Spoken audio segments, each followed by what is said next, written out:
বাঙালির যে কোনো খাওয়া দাওয়ার অনুষ্ঠানে মাটনের একটি রেসিপি না থাকলে কি হয়। জামাই ষষ্ঠী উপলক্ষে মা মাটনের একটি দারুণ রগরগে ঝোল রান্না করেছিল।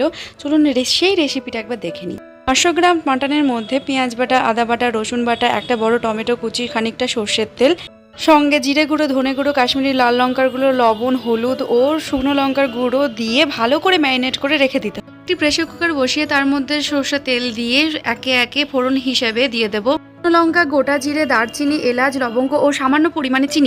ফোড়নের গন্ধ বেরিয়ে এলে ওর মধ্যে সামান্য পেঁয়াজ কুচি দিয়ে তারপরে ম্যারিনেট করে রাখা মাটনটাকে দিয়ে ভালো করে কষিয়ে নিতে হবে। ভালো করে কষানো হয়ে গেলে কে কেমন ঝোল খাবেন সেই মতো গরম জল দিয়ে ভালো করে নাড়িয়ে চাড়িয়ে মাঝারি আঁচে 4টে সিটি দিয়ে দেবেন।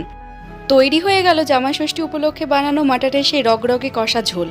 সত্যি বলছি, খেতে এত সুন্দর হয়েছিল না, সেটা এখন আমি ভুলতেই পারছি না। ভালো লাগলে বাড়িতে একবার ট্রাই করে দেখবেন।